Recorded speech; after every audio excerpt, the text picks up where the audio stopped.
ഒരുപാട് ക്ലേശം സഹിച്ചുകൊണ്ടാണ്, ഒരുപാട് പീഡനങ്ങൾ അനുഭവിച്ചുകൊണ്ടാണ്, ഒരുപാട് പഴി കേട്ടുകൊണ്ടാണ് തികഞ്ഞ സത്യം മാത്രം പറയാൻ ഞാൻ ക്ലേശത്തിന്റെ പാത ചെയ്യും. നിങ്ങളൊക്കെ കേൾക്കുന്ന പോലെ പോലീസ് പിടിച്ചോണ്ട് പോകുന്നൊന്നും അല്ല പീഡനം. എന്ത് അപമാനങ്ങൾ സഹിച്ചാലും സത്യം പറയും, കൈവീശി നടക്കും, സത്യം സംരക്ഷിക്കും. ഇവിടെ വരുന്നത് ഉത്തരവാദിത്വം നിറവേറ്റുന്നത് സത്യം ജയിക്കുമെന്ന ആത്മവിശ്വാസത്തിലാണ്. മുനമ്പക്കാരോട് പറയാനുള്ളത്, ചതിക്കുന്നവർ കൂടെയുണ്ട്, പണി തരുന്നവർ കൂടെയുണ്ട്, അതിലൊന്നും വീഴാതിരിക്കുക. നിങ്ങളെ ദൈവം സംരക്ഷിക്കും, നിങ്ങളെ ഭരണഘടന സംരക്ഷിക്കും. ഇന്ന് വഖഫ് ഭേദഗതി നിയമമായി അത് എന്ന് നടപ്പിലാകും, അതിൻ്റെ ചട്ടങ്ങൾ വരണം. ഞാൻ അതിൻ്റെ സാങ്കേതിക കാര്യങ്ങളിലേക്കൊന്നും പോകുന്നില്ല. പക്ഷെ ഫലപ്രദമായി അതിൻ്റെ ബെനഫിറ്റ് ആളുകൾക്ക് കിട്ടിത്തുടങ്ങിയിട്ടില്ല.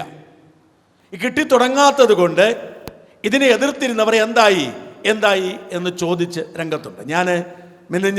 ഇന്നലെയാണ് ഞാൻ മുനമ്പത്തെ ഈ പരിപാടിയിൽ പങ്കെടുക്കുന്ന എൻ്റെ ഫേസ്ബുക്കിൽ ഇട്ടത്. അപ്പോൾ അതിലടിയിൽ വന്നൊരു കമൻ്റ്, എടോ BJP-ക്കാർ പോലും ഓടി ഒളിച്ചു, താനിതൊന്നും അറിഞ്ഞില്ലേ എന്ന കമൻ്റ് വന്നത്. ഞാൻ ഇങ്ങോട്ട് വന്ന വഴിക്ക് ഞാനൊരു നമ്മുടെ OIP-യിലും 2020-ലും ഒക്കെ പ്രവർത്തിക്കുന്ന വിനോദ് എന്ന് പറഞ്ഞൊരു സുഹൃത്ത് കടുത്തുരുത്തിയിലുണ്ട്. വിനോദ് എനിക്കൊരു കുറിപ്പ് അയച്ചു തന്നു. 2 ദിവസം മുമ്പ് വിനോദ് എന്നോട് പറഞ്ഞു, കുറവലങ്ങാട് ടൗണിൽ, കുറവലങ്ങാട് എന്ന് പറയുന്നത് നല്ല ക്രൈസ്തവ ഭൂരിപക്ഷമുള്ളൊരു സ്ഥലമാണ്. കുറവലങ്ങാട് ടൗണിൽ വഖഫ് ഭേദഗതി നിയമത്തെക്കുറിച്ചൊരു വിശദീകരണ യോഗം നടത്തുന്നുണ്ട്. വഖഫ് വിരുദ്ധരാണ്, ഭേദഗതി എതിർക്കുന്നവരാണ് അത് നടത്തുന്നത്. എന്തായാലും ഞാനൊന്ന് പോകുന്നുണ്ട്, എനിക്ക് 2 ചോദ്യം ചോദിക്കണം, പോയിന്റ് ഇട്ട് തരണമെന്ന് പറഞ്ഞ് ഞാൻ കുറേ പോയിന്റ് ഇട്ട് കൊടുക്കുകയും ചെയ്തു. തിരിച്ചു വന്ന വിനോദ് എനിക്കൊരു മെസ്സേജ് അയച്ചു. അത് ഷാജാൻ, നമ്മളൊന്നും പറയുന്ന പോലെ അല്ല, ഒരു കുഴപ്പമില്ല, പഴയ നിയമം സൂപ്പർ നിയമമാണ്, ഇതൊക്കെ വെറുതെ പറയുന്നതാണ്, ഇതൊക്കെ ആരോ പ്രചരിപ്പിക്കുന്നതാണ്, ഈ അപ്പീൽ അധികാരമില്ല എന്നൊക്കെ പറഞ്ഞ് വെറുതെയാണ്.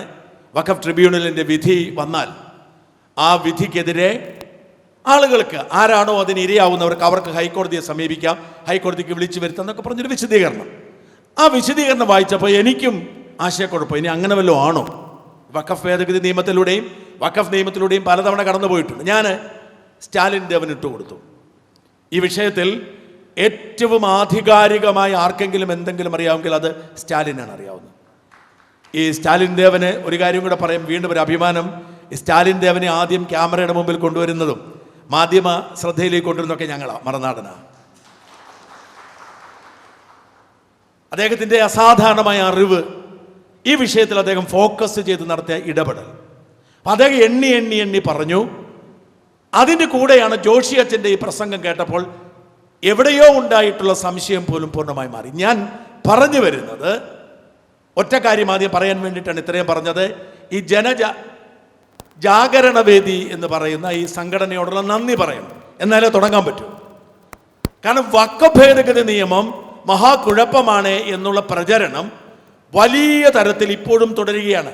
അതിന് യോഗങ്ങളെ, മീറ്റിങ്ങുകളെ, സെമിനാറുകളെ, അതാരാ? ലീഗിൻ്റെ നേതൃത്വത്തിൽ, SDP-യുടെ നേതൃത്വത്തിൽ, ജമാഅത്ത് ഇസ്ലാമിയുടെ നേതൃത്വത്തിൽ, സമസ്തയുടെ നേതൃത്വത്തിൽ ഒരു വശത്ത് നടക്കുമ്പോൾ ചെറിയ കടലാസ് സംഘടനകൾ നാട് നീളെ സെമിനാറുകൾ നടത്തുമ്പോൾ ഈ വഖഫ് ഭേദഗതി നിയമം എങ്ങനെയാണ് മുനമ്പത്തെ സഹായിക്കുന്നത്, ഇതിൻ്റെ ഗുണം എന്താണ് എന്ന് പറയുന്ന ഒരു സെമിനാറും ഒരു ചർച്ചയും മുനമ്പത്തിൻ്റെ അപ്പുറത്തേക്ക് ഞാൻ കേട്ടിട്ടില്ല, കണ്ടിട്ടില്ല. ആദ്യമായാണ് അല്പം മാറിയാണെങ്കിലും, ഒരു 3-4 കിലോമീറ്റർ മാറിയാണെങ്കിലും ഇങ്ങനെ ഒരു പരിപാടി ഞാൻ കാണുന്നത്. ഏറ്റവും അത്യാവശ്യമായി വേണ്ടത് ഈ വഖഫ് ഭേദഗതി നിയമത്തെക്കുറിച്ചുള്ള ഈ സംവാദം സംസ്ഥാന വ്യാപകമായി നടത്തുക എന്നത്, അതിനാരെങ്കിലും മുൻകൈ എടുക്കണം. ഞാൻ ജോഷി അച്ഛനോട് പറയുന്നത് സഭ മുൻകൈ എടുക്കണമെന്നാണ്. കാരണം ഇത് മനസ്സിലായതും വൈകാരികമായി ഉൾക്കൊണ്ടിട്ടുള്ളതും സഭയെ, പ്രത്യേകിച്ച് ജോഷി അച്ഛൻ്റെ സഭയല്ല, ഞങ്ങളുടെ സഭ, സിറോ മലബാർ സഭ വളരെ വ്യക്തമായി അതിൻ്റെ ആഴത്തിലേക്ക് ഇടപെട്ടിട്ടുണ്ട്, മനസ്സിലാക്കിയിട്ടുള്ള സഭയാണ്. അപ്പോൾ ഇത് സംസ്ഥാന വ്യാപകമായി ഇതിനനുകൂലമായ ഒരു ചർച്ചയും സെമിനാറും നടത്തണം. ഇതാണ് ആദ്യത്തെ എൻ്റെ ഒരു അഭിപ്രായം. രണ്ടാമത്, ജോഷി അച്ഛൻ പറഞ്ഞ് അവസാനിപ്പിച്ചെടുത്ത് തുടങ്ങണം. ജോഷി അച്ഛൻ നിയമ പോരാട്ടത്തെക്കുറിച്ചാണ് പറഞ്ഞത്. ഈ വഖഫ് ഭേദഗതി നിയമത്തിന്, മുനമ്പത്തെ അവകാശത്തിന് വേണ്ടി മുനമ്പംകാർ ട്രിബ്യൂണലിലും കോടതിയിലുമൊക്കെ നടത്തുന്ന പോരാട്ടം പരാജയത്തിന് വേണ്ടിയുള്ള പോരാട്ടമാണ് എന്ന് ജോഷി അച്ഛൻ പറഞ്ഞത് ഞാനങ്ങ് വിശ്വസിക്കുന്നു. എനിക്കറിയില്ല, ഞാൻ അതിൻ്റെ ആഴത്തിലേക്ക് പോയിട്ടില്ല. പക്ഷേ ഒരു കാര്യം ഞാൻ ഇതിനോട് ചേർത്ത് പറയുകയാണ്. നമ്മൾ കാണുന്നത് പോലെ ആരെങ്കിലും ഒരു ആവലാതിയുമായി ഓടി അങ്ങ് കോടതിയിൽ ചെന്ന, അയ്യോ മോനെ നീ ഇങ്ങ് വാടാ, എന്താന്ന് ഇങ്ങനെ സഹതാപത്തോട് കേട്ടിട്ട് നീതി തരുന്ന ഒരു സംവിധാനമല്ല കോടതി. ദയവായി മനസ്സിലാക്കുക, ഞാനിത് പറയാൻ അർഹനാണ്. കഴിഞ്ഞ 3 വർഷമായി, കഴിഞ്ഞ 10-17 വർഷമായി ഞാൻ സകല സംവിധാനങ്ങളോടും പോരടിക്കുകയാണ്. നിരവധി കേസുകൾ എനിക്കുണ്ടായിട്ടുണ്ട്. ആരോ കേസിൻ്റെ എണ്ണം പറഞ്ഞു, ഞാൻ പറയാം 123 കേസുണ്ട് എനിക്കിപ്പം. കഴിഞ്ഞ 3 വർഷമായി സർക്കാരിനെ വേട്ടയാടി തീർക്കുക എന്ന ലക്ഷ്യത്തിൽ രാഷ്ട്രീയ തീരുമാനമെടുത്ത് പോലീസിന്റെ സകല സംവിധാനങ്ങളും ഉപയോഗിച്ച് ജാമ്യമില്ലാ വകുപ്പിൽ ഡസൻ കണക്കിന് കേസുകൾ എടുത്തിട്ടുണ്ട്. ഡസൻ കണക്കിന്. ഏറ്റവും ഒടുവിൽ നിങ്ങൾ കണ്ടല്ലോ, എന്നെ രാത്രി വന്ന് പിടിച്ചുകൊണ്ട് പോകുന്നത്, ഉടുപ്പിടാൻ പോലും സമ്മതിക്കാതെ. ഒരു 2 ആഴ്ചയായുള്ളൂ.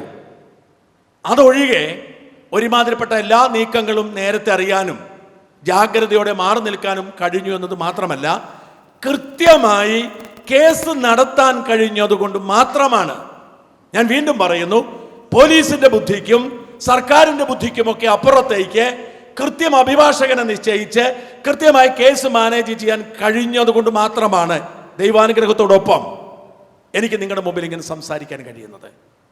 അതായത് ഞാൻ എൻ്റെ കേസുണ്ടായപ്പോൾ, എൻ്റെ ഏറ്റവും വലിയ കേസ് സുപ്രീം കോടതി വരെ പോകേണ്ട ഒരു സാഹചര്യം ഉണ്ടായി. 2023 സെഷൻസ് കോടതി ജാമ്യം നിഷേധിക്കുന്നു, ഹൈക്കോടതി ജാമ്യം നിഷേധിക്കുന്നു, സുപ്രീം കോടതിയിൽ പോകണം.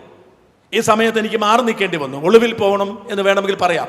മാറി നിൽക്കേണ്ടി വന്നു. എന്നെ പിടിക്കാൻ വേണ്ടി ഏതാണ്ട് 3000-ഓളം പോലീസിനെയാണ് ഒരു DIGയുടെയും 2 SP-മാരുടെയും നേതൃത്വത്തിൽ ഏതാണ്ട് 8ഓളം സംസ്ഥാനങ്ങളിലേക്ക് കേരള സർക്കാർ അയച്ചത്. 8ഓളം സംസ്ഥാനങ്ങളിൽ മറുനാടിൻ്റെ എല്ലാ ജീവനക്കാരുടെയും വീടുകൾ കയറി ഇറങ്ങി.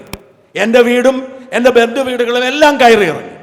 എന്തൊക്കെയുണ്ടോ അതെല്ലാം എടുത്തുകൊണ്ട് പോയി. ഈ കമ്പ്യൂട്ടറിന്റെ ഹാർഡ് ഡിസ്ക് മാത്രമല്ല, മൗസ് പാഡും മോണിറ്ററും വരെ എടുത്തുകൊണ്ട് പോയി. മൊബൈൽ ഫോണുകൾ പിടിച്ചുകൊണ്ടുപോയി. ബാങ്ക് അക്കൗണ്ടുകൾ മരവിപ്പിച്ചു. ഒരാൾക്കെതിരെയും ഇങ്ങനെ വേട്ടയാടിയിട്ടുണ്ടെന്ന് ഈ അടിയന്തരാവസ്ഥയ്ക്ക് ശേഷം എനിക്ക് തോന്നുന്നില്ല. പക്ഷേ ദൈവം കൂടെയായിരുന്നു, ആയിരക്കണക്കിന് ജനങ്ങളുടെ പ്രാർത്ഥന കൂടെയായിരുന്നു. അതിജീവിച്ചു. സുപ്രീം കോടതിയിൽ നിന്ന് ജാമ്യം കിട്ടുക മാത്രമല്ല, എന്നെ പൂട്ടാൻ വേണ്ടി ദുരുപയോഗിച്ച നിയമം ഉപയോഗിക്കരുത് എന്ന് സുപ്രീം കോടതി വാക്ക് കൊടുക്കുകയും ചെയ്തു. ആ കേസുണ്ടായപ്പോൾ എൻ്റെ സംവിധാനങ്ങളിലേക്ക്, ഓഫീസുകളിലേക്കും മറ്റും സുപ്രീം കോടതിയിലെ അഭിഭാഷകർ വരെ, ഞാൻ പേരെടുത്ത് പറയാൻ ആഗ്രഹിക്കുന്നില്ല, അങ്ങനെയുള്ള ചില പേരുകൾ പറഞ്ഞാൽ ഇവിടെയുള്ളവർക്ക് പെട്ടെന്ന് അത് മനസ്സിലാവും. സുപ്രീം കോടതിയിലെ അഭിഭാഷകർ വരെ സൗജന്യമായി കേസ് നടത്തിക്കോളാം എന്ന് പറഞ്ഞ് എന്നെ വിളിച്ചു. സൗജന്യമായി എനിക്ക് വേണ്ടി കേസ് നടത്താൻ ആത്മാർത്ഥത കൊണ്ട്, ഞാൻ വെറുതെ അല്ല, എന്നെ സഹായിക്കുക എന്ന ലക്ഷ്യത്തിൽ ലക്ഷക്കണക്കിന് രൂപ ശമ്പളം കൊടുക്കേണ്ട വക്കീലുമാരെത്തി. പക്ഷെ ഞാൻ സ്വീകരിച്ചില്ല. ഞാൻ എടുത്തു പറയുന്നു മുനമ്പങ്കാരോടെ, എല്ലാ ഓഫറും ഞാൻ തള്ളിക്കളഞ്ഞു. കാരണം എൻ്റെ ചേട്ടൻ ഒരു വൈദികനാണ്. അദ്ദേഹത്തിന് കൃത്യമായി സുപ്രീം കോടതി വരെയുള്ള രാഷ്ട്രീയം അറിയാം. അതുകൊണ്ട് പറഞ്ഞു, അത് ഇവിടുന്ന് ഇനി സാധാരണഗതിക്ക് കേരളത്തിൽ ഒരു കേസുണ്ടായാൽ ഈ കേസ് സുപ്രീം കോടതിയിൽ പോകുമ്പോൾ പരിഗണിക്കുന്ന 1-2 വക്കീലന്മാരുണ്ട്. പഴയ ജഡ്ജായിരുന്ന ഗിരിയും ബസന്തുമൊക്കെ, അവരൊക്കെ നല്ല വക്കീലന്മാരാണ്. അത്തരക്കാരെ പരിഗണിക്കാൻ നമ്മളോട് ചേർന്ന് നിന്നവർ നമ്മളെ ഉപദേശിച്ചു. പക്ഷെ ഞങ്ങൾ അതായത് എൻ്റെ ചേട്ടൻ സ്വീകരിച്ചത് നമ്മുടെ വഴിയാണ്. കൽക്കട്ടയിൽ നിന്ന് സുപ്രീം കോടതി പ്രാക്ടീസ് ചെയ്യുന്ന വലിയൊരു വക്കീലിനെയാണ് കൊണ്ടുവന്നത്, ജയിക്കുകയും ചെയ്തു. അതാണ് നിയമ പോരാട്ടം എന്ന് പറയുന്നത്. നിയമ പോരാട്ടത്തിന് കൃത്യമായ വഴികളുണ്ട്. നിങ്ങൾക്കറിയാവോ, നമ്മുടെ നാട്ടിൽ അഴിമതി നടത്തുന്ന ഒരുപാട് പേരെ നിങ്ങൾക്കറിയാം. കോടിക്കണക്കിന് രൂപ അഴിമതി നടത്തിയിട്ട് സുഖമായി ഭരിക്കുന്നവരെ നിങ്ങൾക്കറിയാം. പക്ഷെ അഴിമതി കേസിൽ കേരളത്തിൽ ഒരേ ഒരാളെ ശിക്ഷിക്കപ്പെട്ടിട്ടുള്ളൂ. ആരാണെന്നറിയാമോ? ബാലകൃഷ്ണപിള്ള. ആ മനുഷ്യനെ ഏതോ ഒരു 5,50,000 രൂപയോ 25,000 രൂപ അങ്ങോട്ട് മാത്രമേ മോഷ്ടിച്ചുള്ളൂ. കോടികൾ മോഷ്ടിച്ച് ഇപ്പോഴും മോഷ്ടിച്ചുകൊണ്ടിരിക്കുന്നവർക്ക് ഒരു കുഴപ്പമില്ല. എന്താ പറ്റിയെന്നറിയാവോ? നിസാര കേസല്ലേ എന്നോർത്ത് ഒരു ബന്ധുക്കാരനെ ഏൽപ്പിച്ചു. അയാൾ പിള്ള സാറിനോട് കാശ് മേടിച്ചുകൊണ്ടേയിരുന്നു. അയാൾ ആരും അവിടെ ലോക്കൽ വക്കീലിനെ ഏൽപ്പിച്ചു, തോറ്റുപോയി. ഞാനിത് കൃത്യം പറയുന്നത്, അവസാനം ബാലകൃഷ്ണപിള്ളയ്ക്ക് ജയിലിൽ പോകേണ്ടി വന്നു. കേസ് എങ്ങനെ നടത്തുന്നു എന്നത് നിർണായകമാണ്. ഏത് വാദം ഉന്നയിക്കുന്നു എന്നത് നിർണായകമാണ്. അവിടെ ഒരു പാളിച്ച പറ്റിയിട്ടുണ്ടെങ്കിൽ പരാജയമുണ്ടാവും, പൂർണ്ണമായ പരാജയമുണ്ടാവും. ഞാൻ ഇന്നലെയും ഒരു കേസ് ജയിച്ച് വാർത്ത കൊടുത്തിട്ടുണ്ട്, ഇന്ന് വാർത്ത കൊടുത്തിട്ടുണ്ട്. കഴിഞ്ഞ 10-17 കൊല്ലമായി കേസ് നടത്തി ജയിച്ചുകൊണ്ടിരിക്കുന്ന ആളാണ്, തോൽക്കുന്ന ആളല്ല. അതുകൊണ്ട് ഞാൻ ഈ വിഷയത്തിൽ ജോഷിയച്ചൻ അവസാനിപ്പിക്കാൻ പറഞ്ഞ വിഷയത്തിൽ ഒരു അഭിപ്രായം പറഞ്ഞുകൊണ്ട് അടുത്ത ഘട്ടത്തിലേക്ക് കിടക്കാം. ദയവായി ഓപ്ഷൻ ഉണ്ടെങ്കിൽ എനിക്കറിയത്തില്ല, ദേവൻ സാറിന് അറിയാം.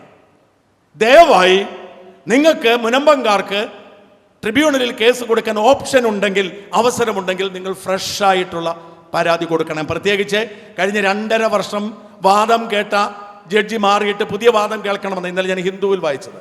പുതിയ ജഡ്ജി ചുമതലയേൽക്കുന്നു, ഇതുവരെ കേട്ട വാദമൊക്കെ അപ്രസക്തമാണ്, ആദ്യം മുതൽ കേൾക്കണമെന്നാണ്. നല്ല അവസരമാണ്. ഒരുപക്ഷെ പിണറായി വിജയൻ പലപ്പോഴും ഞാൻ എൻ്റെ ജീവിതത്തിൽ മനസ്സിലാക്കിയിട്ടുള്ള കാര്യം, നമുക്ക് കിട്ടുന്ന തിരിച്ചടികൾ, നമുക്ക് മോശമാണെന്ന് തോന്നുന്ന കാര്യങ്ങൾ നമുക്ക് ഗുണമായി മാറും.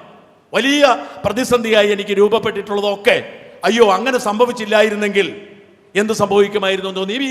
എനിക്ക് ഹൈക്കോടതി ജാമ്യം നിഷേധിച്ചതടക്കം, ജാമ്യം നിഷേധിച്ചില്ലായിരുന്നെങ്കിൽ സുപ്രീം കോടതി ഇങ്ങനെ ചരിത്രപ്രധാനമായ വിധി പ്രഖ്യാപിച്ച് ആ നിയമ ദുരുപയോഗം തടയുമായിരുന്നില്ല.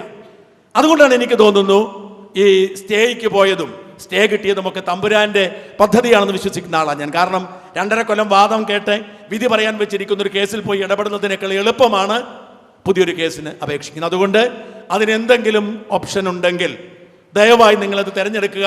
അതിൻ്റെ സാമ്പത്തിക ചെലവിനെ കുറിച്ച് ബുദ്ധിമുട്ടരുത്, ഭയപ്പെടരുത്. മറുനാടൻ മലയാളി ഉറപ്പ് നൽകുന്നു, നിങ്ങളുടെ നിയമ പോരാട്ടത്തിന് വേണ്ട സാമ്പത്തിക സഹായം ഞങ്ങൾ ഒപ്പിച്ചു തരും. വെറുതെ പറയുന്നല്ല. ഒരു ചെറിയ ആവശ്യം ജനങ്ങളോട് പറഞ്ഞാൽ ജനങ്ങളത് കേൾക്കും. അത്രമാത്രം വിശ്വാസമുണ്ട് മറുനാടൻ മലയാളി. ഞാൻ കഴിഞ്ഞ ദിവസം ഞാൻ ചെറിയ കാര്യം പറയാം. കഴിഞ്ഞ 2 ദിവസം മുമ്പ് എന്നെ നിർബന്ധിച്ചിട്ട് ഡോക്ടർ ജോർജ് പുളിക്കുന്ന ഒരു ഗാന്ധിയനുണ്ട്. ഗാന്ധിയന്മാരോട് എനിക്ക് വലിയ ബഹുമാനമാണ്. അടിസ്ഥാനപരമായി എൻ്റെ രാഷ്ട്രീയം ഗാന്ധിസമാണ്. ഞാൻ ഖദർ ധരിക്കുന്നൊരു മനുഷ്യനാണ്. ജോർജ് പുളിക്കൻ സാർ നിരവധി തവണ എന്നെ വിളിക്കുന്നു. തിരുവനന്തപുരത്ത് YMCA അദ്ദേഹം അവിടെ ഒരു സ്വദേശി ഉൽപ്പന്നങ്ങളുടെ പ്രദർശനം നടത്തുന്നു. സ്വദേശി ഉൽപ്പന്നങ്ങൾ, അതായത് വീട്ടിൽ ആളുകൾ ഉണ്ടാക്കുന്ന ഗാന്ധിയൻ മാതൃകയിൽ അദ്ദേഹം പരിശീലനം, അതിൻ്റെ ഒരു പ്രദർശനം ഇവിടെ നിന്ന് വരണമെന്ന് പറഞ്ഞു. ഞാൻ വന്നു. ഇഷ്ടംപോലെ നാടൻ ഉൽപ്പന്നങ്ങൾ, മായമൊന്നും ചേർക്കാത്ത ഉൽപ്പന്നങ്ങൾ. ഞാൻ പോയിട്ടൊരു വീഡിയോ ചെയ്തു. തിരുവനന്തപുരത്തുള്ളൊരു ശ്രദ്ധയ്ക്ക്, നിങ്ങൾ തിരുവനന്തപുരത്ത് ഇറങ്ങുമ്പോൾ ഇവിടെ പോയി സാധനം വാങ്ങണം. 2 ദിവസം കൊണ്ട് മുഴുവൻ സാധനം വിറ്റുപോയി. മുഴുവൻ സാധനവും. 1 രൂപ പരസ്യം മേടിച്ചിട്ടല്ല, നീതിബോധത്തിന്റെ ഭാഗമായിട്ട്. ഞാൻ ഇന്ന് ഇവിടെ ഇരുന്നുകൊണ്ട് പറഞ്ഞൊരു കഥയുണ്ട്, അതുകൂടെ പറയട്ടെ.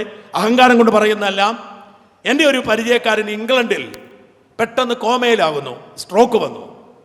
അവിടുത്തെ ഇംഗ്ലണ്ടിൽ ആശുപത്രി പ്രവേശിപ്പിച്ചു. അവിടുത്തെ ഡോക്ടർ പറഞ്ഞ് ഏറ്റവും ഇഷ്ടപ്പെട്ട ആൾ സംസാരിക്കട്ടെ എന്ന് പറഞ്ഞു. ഭാര്യ സംസാരിച്ചു, വേണ്ടപ്പെട്ടവരൊക്കെ സംസാരിച്ചു, പ്രതികരണമില്ല. അപ്പോൾ ഭാര്യ പറഞ്ഞു, ഏറ്റവും കൂടുതൽ കേൾക്കുന്നത് ഷാജൻ സ്കറിയായുടെ വീഡിയോ ആണ്. എന്നിട്ട് ഇംഗ്ലണ്ടിലെ ഒരു ആശുപത്രിയിലെ ആ ഡോക്ടർ നിർദ്ദേശിച്ചതനുസരിച്ച് എൻ്റെ വീഡിയോകൾ തുടർച്ചയായി കേൾപ്പിച്ചുകൊണ്ടിരുന്നു. ഇയാൾ റെസ്പോണ്ട് ചെയ്തു.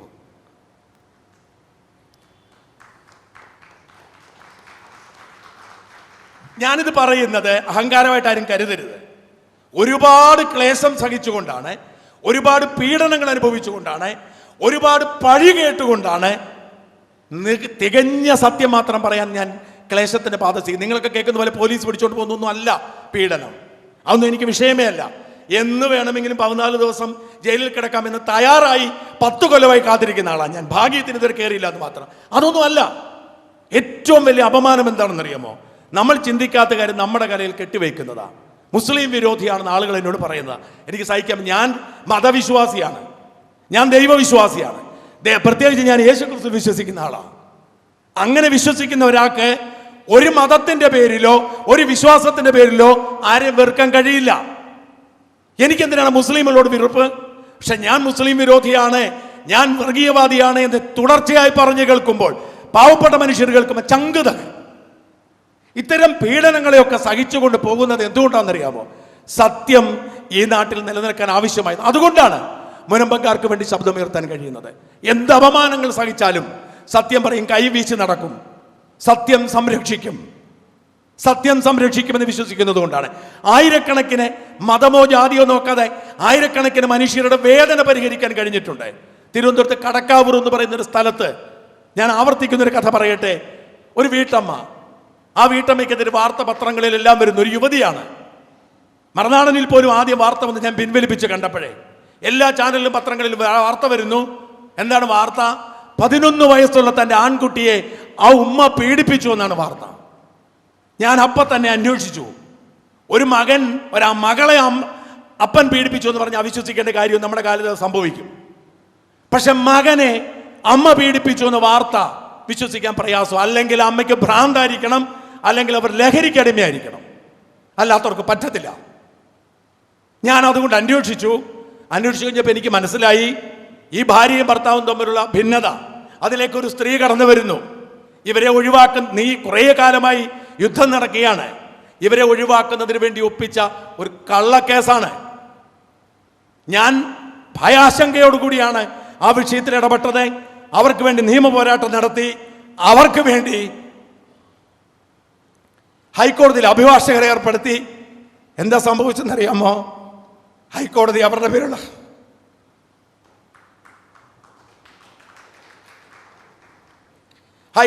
മേലുള്ള കേസ് റദ്ദാക്കി, അവരെ പൂർണ്ണമായും കുറ്റവിമുക്തയാക്കി. അയാൾക്കെതിരെ കേസെടുത്തു. ഈ കേസ് ചാർജ് ചെയ്ത പോലീസുകാരനെ സസ്പെൻഡ് ചെയ്തു. പക്ഷെ എപ്പോഴും ഒരു പ്രശ്നം ബാക്കിയായി. എന്താണെന്നറിയാമോ? ആ സ്ത്രീക്ക് ജയിക്കാൻ പൈസയില്ല. 2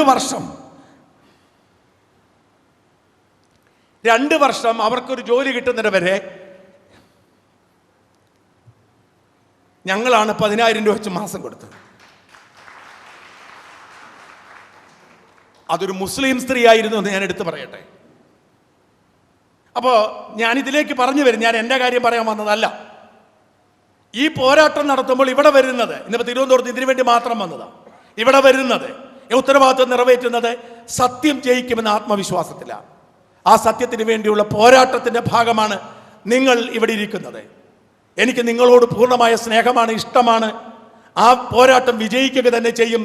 ചില തിരിച്ചടികൾ ഉണ്ടായാലും ജോഷിയച്ചൻ പറഞ്ഞതുപോലെ നിങ്ങൾക്ക് ഇപ്പോൾ ഉണ്ടായിരിക്കുന്ന താൽക്കാലികമായി തിരിച്ചടികളെ നിങ്ങൾ തന്ത്രപൂർവ്വം നേരിടേണ്ടിയിരിക്കുന്നു. പക്ഷേ സത്യത്തിന് ജയിക്കാൻ കഴിയൂ. അതിന് ജീവിച്ചിരിക്കുന്ന ഉദാഹരണമാണ് ഞാൻ. സത്യം ജയിക്കുമെന്നതിന് ഉദാഹരണമാണ്. എത്രയോ ആളുകൾ സംഘടിതമായി വ്യാജ പ്രചരണങ്ങൾ നടത്തി എന്നെ ഇല്ലാതാക്കാൻ ശ്രമിച്ചു, മറുനാടനെ ഇല്ലാതാക്കാൻ ശ്രമിച്ചു. ഓരോ ദിവസവും വളർന്നു വരികയാണ്. വ്യാജ നാണയങ്ങൾക്ക് പിടിച്ചു നിൽക്കാൻ കഴിയില്ല. വ്യാജ നാണയങ്ങൾക്ക് ഞാനിവിടെ എൻ്റെ ഇവിടുത്തെ ഒരു കണക്ഷൻ എന്ന് പറയുന്നത് ഫിലിപ്പിനെ ഞാൻ വിളിച്ചിട്ട് പറഞ്ഞു, ഞാൻ വൈകിയാണ് വരുന്നത്, അപ്പോൾ എനിക്ക് ഭക്ഷണം കഴിക്കണമെന്ന് പറഞ്ഞു. ഫിലിപ്പ് അപ്പം ലോലിപ്പപ്പ് എന്ന് പറഞ്ഞൊരു ഹോട്ടലിൽ പോയി ഭക്ഷണം കഴിക്കാൻ പറഞ്ഞു. പക്ഷെ ഞങ്ങൾ 5-6 പേരുണ്ട്. ഭക്ഷണം കഴിച്ചു കഴിഞ്ഞപ്പോൾ അവർ പറഞ്ഞു, ബില്ല് ചോദിച്ചപ്പോൾ പറഞ്ഞു ബില്ലില്ല. കാരണം ഫിലിപ്പ് വിളിച്ച് പറഞ്ഞിട്ട് ഞാൻ പറഞ്ഞു പറ്റത്തില്ല, ഞങ്ങളുടെ പോളിസിക്ക് വിരുദ്ധമാണ്. അല്ല അത് പറ്റത്തില്ല, എടുക്കാൻ. ഞാൻ പറഞ്ഞു എങ്കിൽ ഞാൻ പോകത്തില്ല. ഞങ്ങൾ കൃത്യം 6 പേരുടെയും ഭക്ഷണത്തിന് ബില്ല് കൊടുത്തിട്ടാണ് പോകുന്നത്. എവിടെ ചെന്നാലും എന്നോടുള്ള ഇഷ്ടം കൊണ്ട് സൗജന്യമായി പലതും തരാൻ ശ്രമിക്കാണ്, പക്ഷെ സ്വീകരിക്കത്തില്ല. 1 രൂപയുടെ സൗജന്യം കൈപ്പറ്റാതെ സത്യത്തിന് വേണ്ടി നിലകൊള്ളുക. ഞാൻ മറുനാടൻ മലയാളി തുടങ്ങിയത് ജീവിക്കാൻ വേണ്ടിയിട്ടല്ല. ഞാൻ 10 വർഷം വിദേശത്ത് പോയി ജോലി ചെയ്ത് ആവശ്യത്തിന് പണമുണ്ടാക്കി. എനിക്കിനി കേസുണ്ടായാലും ആ കേസൊക്കെ നടത്താനുള്ള കാശ് ഉണ്ടാക്കി മക്കളുടെ കാര്യം സുഖമാക്കിയിട്ട് മാത്രം പണി തുടങ്ങിയതാണ് ഞാൻ. അതുകൊണ്ടാണ് പറയുന്നത്, സത്യത്തിന് വേണ്ടി ശക്തമായി മുമ്പോട്ട് പോകുമ്പോൾ ഒന്നും സംഭവിക്കില്ല. നമ്മളെ സത്യം സംരക്ഷിക്കും. മുനമ്പങ്കാരോട് പറയാനുള്ളത്, ചതിക്കുന്നവർ കൂടെയുണ്ട്, പണി തരുന്നവർ കൂടെയുണ്ട്, അതിലൊന്നും വീഴാതിരിക്കുക. നിങ്ങളെ ദൈവം സംരക്ഷിക്കും, നിങ്ങളെ ഭരണഘടന സംരക്ഷിക്കും. ഞാൻ നിയമത്തിന്റെ വിശദാംശങ്ങളിൽ കടക്കുന്നില്ല. സ്റ്റാലിൻ സംസാരിക്കാനിരിക്കുന്നു. ഈശ്വരൻ നിങ്ങളെ കാക്കട്ടെ, ഭാരതത്തിന്റെ ഭരണഘടന നിങ്ങളെ കാക്കട്ടെ. ജയ് ഹിന്ദ്.